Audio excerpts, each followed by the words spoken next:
Hello दोस्तों, welcome to my YouTube channel. दोस्तों, आज हम लोग मेंस के पॉइंट ऑफ व्यू से क्वेश्चन देखेंगे। और पहले यह आज हम लोग विद्रोह देखेंगे।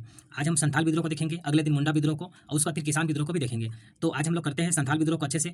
और यह जो है इंपॉर्टेंट ही है क्वेश्चन, तो इसको लिखना कैसे है, एक एक चीज़ को ध्यान में रखते हुए बहुत कम टाइम में इस वीडियो को खत्म करेंगे और एक एक चीज़ को ध्यान में देंगे।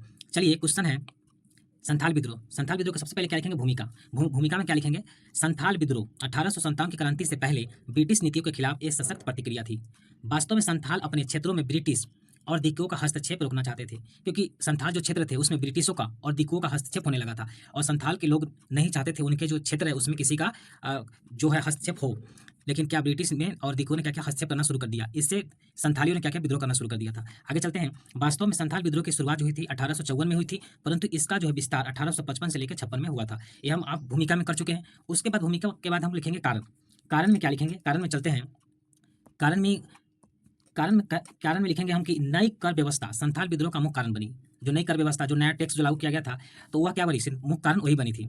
इसके अलावा ब्रिटिशों ने संथाल जो क्षेत्र था, संथाल क्षेत्रों में खुटकट्टी प्रथा को प्रतिबंधित कर दिया था। इसका अर्थ था कि सामूहिक संपत्ति के अधिकार को परिवर्तित करके निजी संपत्ति का अधिकार लागू की गई। नई प्रशासनिक व्यवस्था का लागू किया जाना संथाल जनजाति के लिए गहरे असंतोष का कारण बना और उन्होंने ब्रिटिश का विरोध करना शुरू कर दिया। ब्रिटिश और दिकियों ने मिलकर संथालों के संसाधनों का दोहन करना शुरू कर दिया।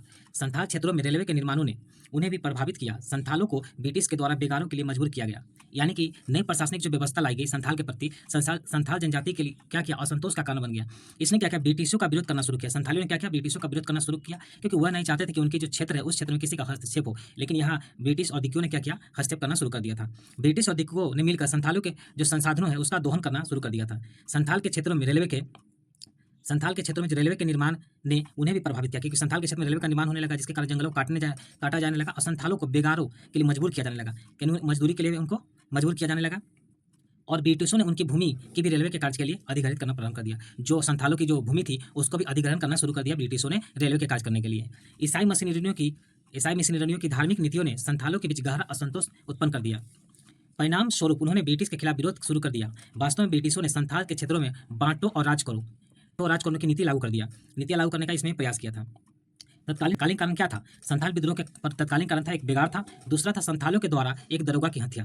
यानी कि इसका जो तत्कालीन कारण बना वो बना बेगार था, पहला कारण। दूसरा कारण बना संथालों के द्वारा जो दरोगा की हत्या कर दी गई। संथालों ने मिलकर क्या की थी? एक दरोगा को मार डाला था। तो ये तत्कालीन कारण बना। इसका प्रारंभिक और विस्तार कैसे शुरू हुआ? तो संथाल विद्रोह की शुरुआत 1854 में बहुत छोटे से स्तर पर प्रारंभ हुआ। 1855 में ब्रिटिशों के द्वारा रेलवे के निर्माण कार्यों भागलपुर से लेकर राजमहल के बीच शुरू किया गया। इस कार्यों में संथालों के बेगार के लिए बड़े स्तर पर मजबूर किया गया। इसके पश्चात सिंधु कान्हू ने संथालों की एक सभा का आयोजन किया। इस सभा में 400 गांव और 6000 संथालों ने भाग लिया। इस सभा में सिंधु ने कहा था कि ठाकुर जी ने हमें आदेश दिया है कि हम ब्रिटिशों के खिलाफ युद्ध करें। 1855 में संथाल विद्रोह अपने चरम पर पहुंचने लगा और इसका विस्तार जैसे कि सीभूम, वीरभूमि, मुंगेर, राजमहल, भागलपुर इत्यादि क्षेत्रों में होने लगा। इसके पश्चात सिंधु और कान्हू के नेतृत्व में लगभग 60,000 संथाल एकत्रित होने लगे। इस विद्रोह के दौरान संथालों ने बड़े पैमाने पर आक्रमण शुरू कर दिया, जैसे कि ब्रिटिश शासन निकायों पर, पुलिस थानों पर, डाकघरों पर और रेलवे लाइनों पर। इन सभी जगहों पर क्या आक्रमण करना शुरू कर दिया था। विद्रोह का दमन कैसे हुआ? ब्रिटिशों ने संथालों के प्रभावित क्षेत्रों में मार्शल लॉ लागू कर दिया था। इस विद्रोह के दमन प्रतिक्रिया में लगभग 15,000 से ज़्यादा संथाली मारे गए और ब्रिटिशों ने संथाल नेताओं पर 10,000 का इनाम घोषित कर दिया। संथालों के गाँव भी ब्रिटिशों के द्वारा नष्ट कर दिए गए और नेता सिंधु को ब्रिटिशों के द्वारा फांसी पर लटका दिया गया। संथाल विद्रोह के स्वरूप, इसका स्वरूप क्या था? संथाल विद्रोह सीमित क्षेत्रों पर ही विस्तारित हो पाया। संथाल विद्रोह वास्तव में अधिक हिंसक हो गया था। संथाल विद्रोह वास्तव में एक परंपरागत विरोध था, यह एक दिव्य स्वरूप पर आधारित था। इसका परिणाम क्या हुआ? परिणाम है इस विद्रोह के पश्चात ब्रिटिश सरकार ने संथाल परगना को एक विशेष जनजाति जिले के रूप में घोषित कर दिया।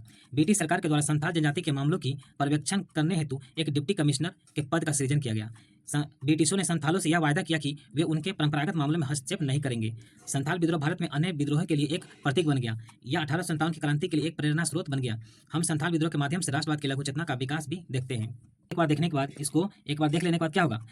आप अच्छे से मेंस राइटिंग कर सकते हैं। एक बार देख लेंगे तो इसके बाद आप राइटिंग करने से पहले एक बार इसे देख सकते हैं।